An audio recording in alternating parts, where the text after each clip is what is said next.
December 27th, 2 days after Christmas. Providence Municipal Court reconvenes after the holiday break, its hallways still adorned with remnants of seasonal decorations.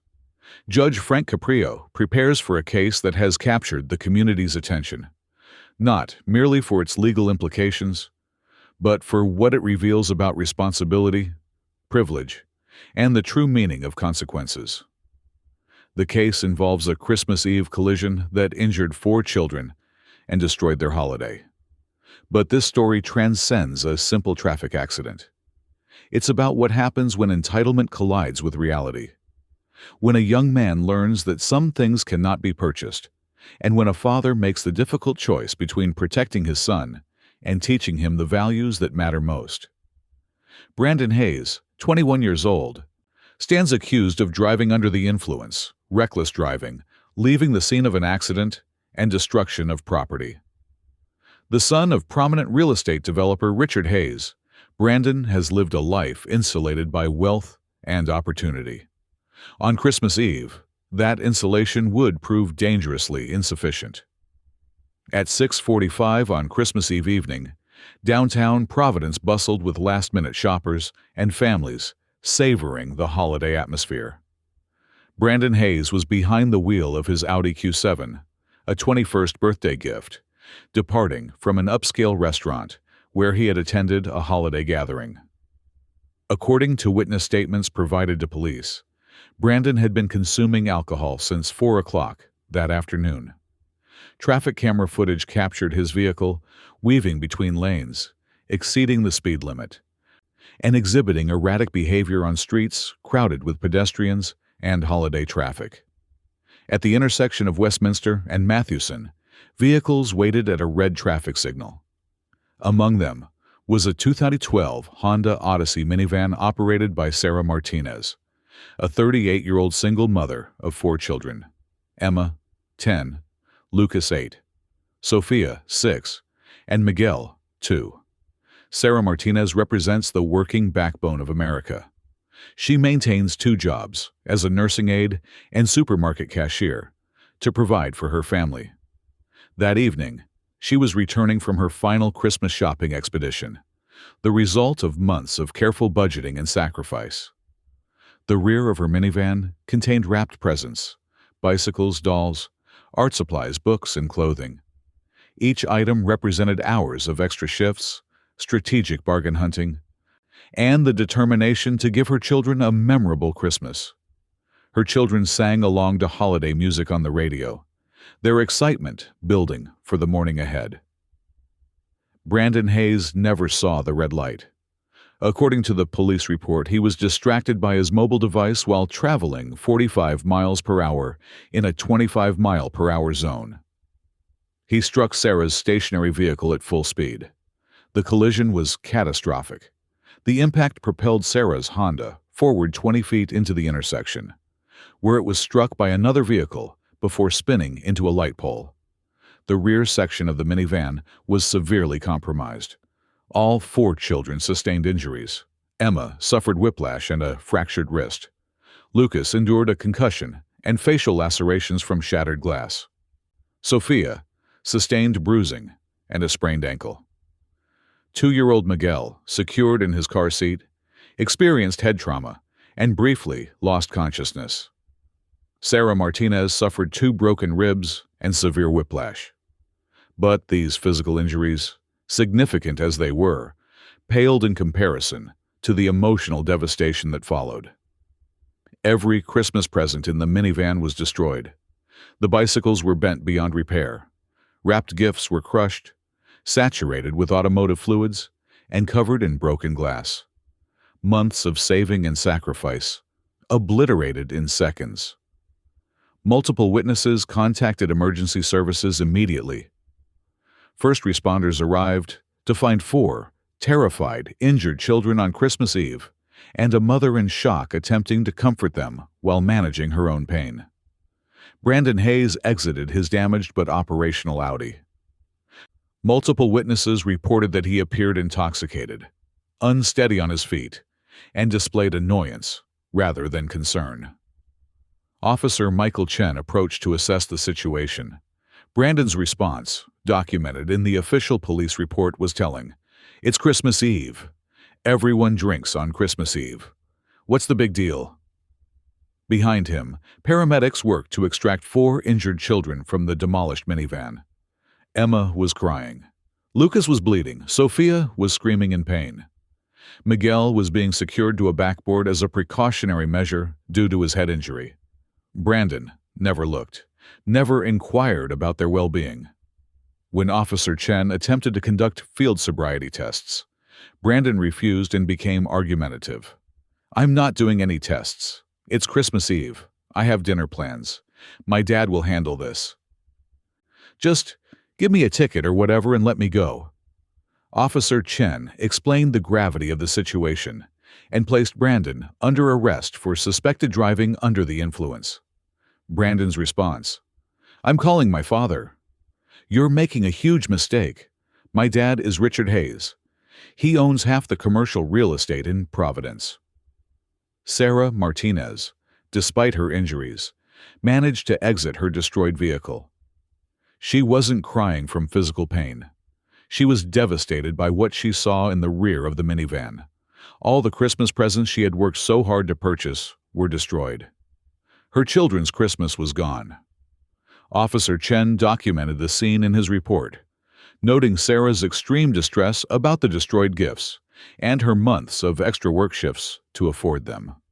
Brandon, overhearing this conversation from the police vehicle, made a statement that multiple officers and witnesses documented.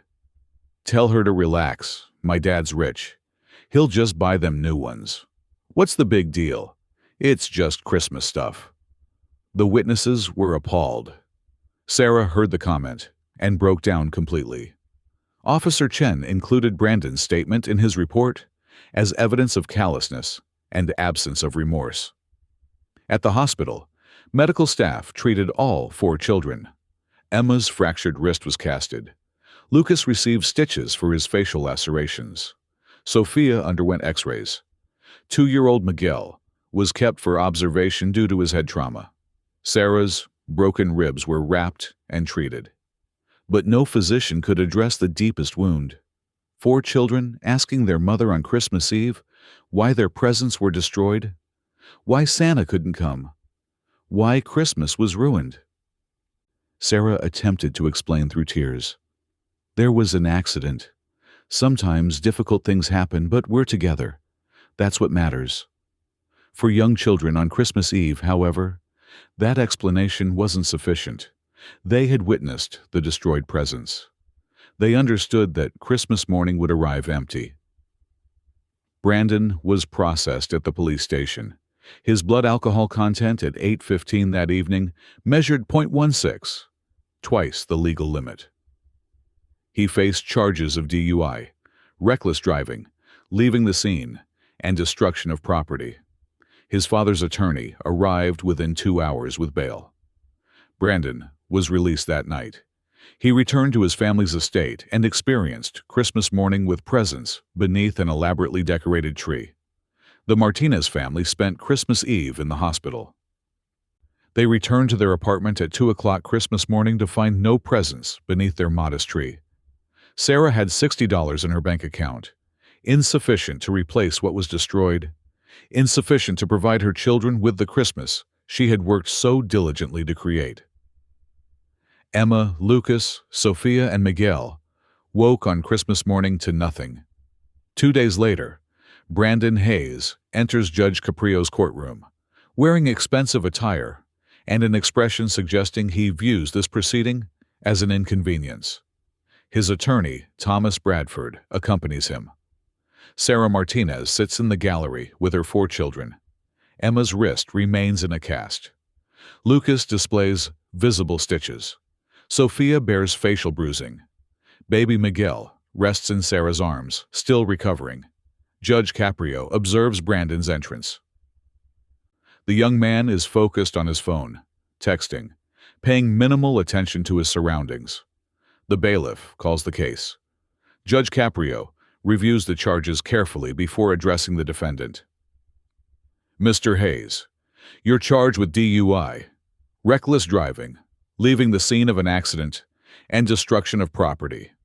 This incident occurred on Christmas Eve. You crashed into a minivan carrying 4 children, injured all of them, and destroyed their Christmas presents. How do you plead? Brandon's attorney stands. Not guilty, Your Honor. My client disputes the severity of the charges.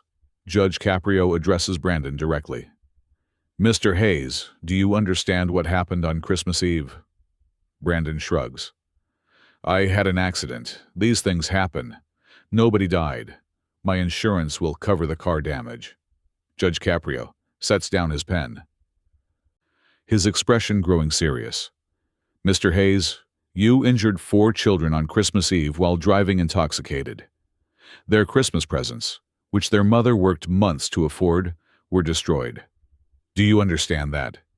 Brandon's response demonstrates a stunning absence of empathy. Your Honor, presents can be replaced. That's what insurance is for. My dad already told our attorney to offer to buy them new presents. Problem solved.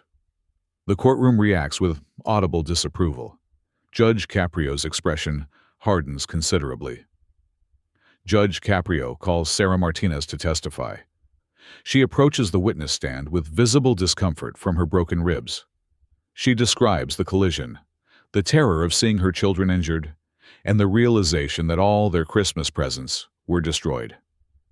Miss Martinez, can you tell the court about those presents? Judge Caprio asks gently. Sarah's voice breaks as she speaks. Your Honor, I work 2 jobs. I'm a single mother. I saved for months. Every extra shift I could secure, every dollar I could spare. I purchased Emma the bicycle she had been requesting since summer. I obtained art supplies for Lucas because he loves to draw. I found a dollhouse for Sophia at a discount retailer. For Miguel, I bought developmental toys appropriate for his age. I wrapped everything with care. They were so excited. She pauses, overwhelmed with emotion. Christmas Eve, we were driving home. The children were singing carols. They were so happy. And then the crash happened. The presents were all in the back of the van. Everything destroyed, crushed, covered in glass and fluids, completely ruined. We spent Christmas Eve in the hospital. We went home at 2 a.m. My children woke up on Christmas morning to nothing. Judge Caprio asks, Miss Martinez, did you hear what Mr. Hayes said at the scene? Yes, Your Honor. He said to relax because his dad is rich and would just buy new ones. Like it was nothing. Like months of my work and sacrifice, and my children's Christmas magic meant nothing because he has money. The courtroom falls silent except for Sarah's quiet tears. Judge Caprio inquires, Were you able to replace the presents? No, Your Honor. I have $60 in my account. My next paycheck covered my insurance deductible and medical co-payments. My children had no Christmas this year because of his drunk driving. Judge Caprio calls 10-year-old Emma Martinez to speak, if she feels comfortable doing so. Emma approaches, her casted wrist clearly visible. Sweetie, Judge Caprio says gently, can you tell me about Christmas? Emma's voice is small but clear. I asked Santa for a bicycle. My mom said she'd try. On Christmas Eve, I saw wrapped presents in our car. I was so excited. Then the crash happened. Everything hurt. I saw all the presents destroyed. Mom said there wouldn't be Christmas presents this year. I told my brother and sisters it was okay, but it wasn't. It was supposed to be the best Christmas. Judge Caprio's eyes fill with emotion. Emma, thank you for being so brave. Emma returns to her mother. Several people in the courtroom are visibly moved to tears. Judge Caprio looks at Brandon. Mr. Hayes, you just heard a 10-year-old describe having no Christmas because of your drunk driving. Do you have anything to say? Brandon's attorney advises him not to speak, but Brandon cannot restrain himself. Look, my dad already offered to replace the presents. What more do they want? That statement provides final confirmation of his complete lack of understanding. Judge Caprio stands from his bench. Mr. Hayes, you've mentioned your father 3 times. You've stated he's wealthy, that he'll replace presents, that he'll handle the situation. Let's speak to your father right now. Clerk, contact Richard Hayes immediately. Brandon's confident expression falters. That's not necessary, Your Honor. Oh, it's very necessary. You believe your father's money resolves this? Let's hear what he has to say. Within minutes, Richard Hayes is connected via speakerphone to the courtroom. Mr. Hayes, this is Judge Frank Caprio. Your son Brandon crashed into a family's minivan on Christmas Eve while driving intoxicated. 4 children were injured. All their Christmas presents were destroyed. Your son has repeatedly stated that you're wealthy and will simply buy them new ones. I'm putting you on speaker. There's a pause. When Richard Hayes speaks, his voice is professional but weighted with emotion. Your Honor, I'm aware of the accident. I've instructed my attorney to offer financial compensation. Judge Caprio continues. Mr. Hayes, the family is present in this courtroom. Sarah Martinez, a single mother working 2 jobs, and her 4 children who had no Christmas because your son destroyed their presents while drunk driving. Your son just informed the court that you'll replace the presents, as if that erases what he did. Another pause. Your Honor, is Ms. Martinez present? She is, Mr. Hayes. Richard Hayes's voice becomes more emotional. Ms. Martinez, I'm Richard Hayes. I want to apologize for my son's behavior. What he did was inexcusable. Sarah responds quietly. Thank you, Mr. Hayes. Judge Caprio asks the critical question. Mr. Hayes, your son believes your wealth makes this situation disappear. Are you calling to request leniency? What Richard Hayes says next stuns his son. No, Your Honor. I'm calling to tell you my son needs to face full consequences. I'm a successful businessman, but I'm also a father. What my son did, driving drunk and destroying a family's Christmas, demonstrates that I failed to teach him empathy. Brandon attempts to interrupt. Dad, what are you doing? Brandon, be quiet. Richard Hayes continues. Your Honor, my son believes money solves everything. It doesn't. It cannot replace the magic of Christmas morning for young children. It cannot erase the trauma of being injured on Christmas Eve. It cannot return what those children lost. Judge Caprio asks, Mr. Hayes, are you aware your son showed no remorse at the scene? Yes, Your Honor, I'm aware. His lack of empathy is something I take responsibility for. I've provided him with everything, and in doing so, I failed to teach him about people who struggle, about the value of what others work for. Your Honor, whatever sentence you determine is appropriate, I support it fully. If incarceration is warranted, he'll serve it. If community service is appropriate, he'll complete it. No more bailouts. Richard Hayes continues. Your Honor, I'd like to do something separate from Brandon's legal consequences. I'd like to speak to Ms. Martinez's children if they're present. They are, Mr. Hayes. Emma, Lucas, Sophia, Miguel. If you can hear me, I'm the father of the person who ruined your Christmas. I want to tell you I'm sorry. You deserved a magical Christmas, and my son took that from you. I know presents cannot replace what you lost, but with your mother's permission, I'd like to give your family the Christmas you should have had. Sarah is crying. Mr. Hayes, that's very kind, Richard Hayes concludes.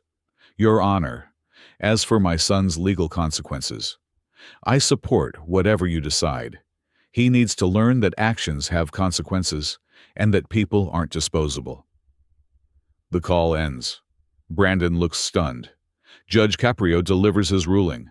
For driving under the influence on Christmas Eve and endangering children, a $5,000 fine were 1-year license suspension, mandatory substance abuse treatment, and 30 days in county jail, beginning immediately. For reckless driving and destruction of property, an additional $3,000 fine and 500 hours of community service at a homeless family shelter, specifically helping children who have nothing. Mr. Hayes, you will spend the next Christmas serving families who cannot afford gifts. Brandon's attorney objects, but has no grounds for appeal. His own father just supported the prosecution. As Brandon is taken into custody, he walks past the Martinez family. He stops and, for the first time, truly looks at Emma, Lucas, Sophia, and Miguel. "I'm sorry I ruined your Christmas." Emma, the 10-year-old with the casted wrist, responds with wisdom beyond her years. "I hope you learn to care about people who aren't rich." Brandon nods and is led away. 3 days later, Richard Hayes visits the Martinez family personally. He brings the bicycle Emma wanted, art supplies for Lucas, the dollhouse for Sophia, and developmental toys for Miguel. But he brings something more valuable. He establishes a $50,000 college fund for all 4 children. Sarah is overwhelmed. "Mr. Hayes, this is too much." Richard responds, "Miss Martinez, you work 2 jobs to give your children what my son destroyed thoughtlessly. This isn't charity. It's accountability. My wealth should be used to build up, not to excuse my son's destruction." Brandon serves his 30 days.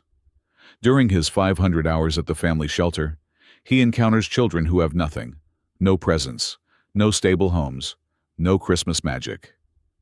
He serves meals. He organizes donation drives. At 200 hours, he assists a 6-year-old girl in selecting a donated toy. At 400 hours, he witnesses a mother crying because she cannot afford presents for her children. At 500 hours, he finally comprehends what he destroyed. Brandon has completed all requirements. He has maintained sobriety for 12 months. He continues volunteering beyond his mandated hours, having found purpose in service. He has learned that privilege carries responsibility, not immunity from consequences. Richard Hayes continues his business with renewed focus on community programs. When asked about his decision to support prosecution of his own son, he responds, "I could have bailed my son out, but that would have taught him that wealth erases consequences. Instead, I let him learn that people matter more than money." Brandon Hayes entered that courtroom believing his father's wealth could replace a family's Christmas. He said, "My dad's rich. He'll just buy new ones." As if magic could be purchased and sacrifice could be compensated with a credit card. Instead, he heard his father support full prosecution and witnessed him use his wealth to help the family Brandon had harmed. He learned that Christmas magic cannot be bought, that presents from a mother who sacrificed mean infinitely more than anything money can replace, that the true measure of a person isn't found in their bank account but in their character and empathy. This is justice. This is integrity. This is what happens when a father understands that real wealth is measured not in dollars, but in the values we instill and the responsibility we demonstrate. Some lessons cannot be learned through privilege. Some truths can only be discovered through accountability. And some fathers love their children enough to let them face consequences that will transform them into better human beings.